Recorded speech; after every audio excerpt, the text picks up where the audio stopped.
Rabbiin guyyaa kana si gahee har'a kinoo biyya Itoophiyaa irraa kara biyya ambaa deemtee carraaqachuu eddaa Rabbiin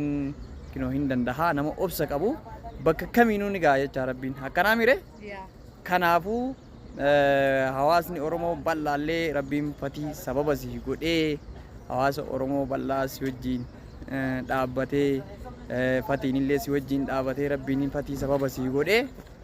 asiin si ga'e kana challenge keessa dabartee jireenya keessa dabartee rakkoo keessa dabartee kana guutuu nu beeyta mee maaltu si dhagahama guyyaan har'aa kun siif maali?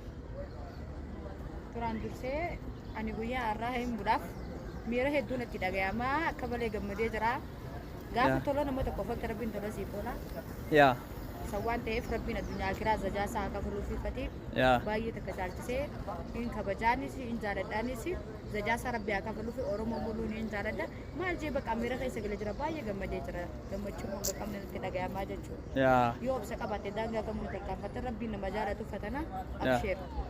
kana caalchisee isin garsiisa Oromootti isin jaalladha kana hamtuko ya matuko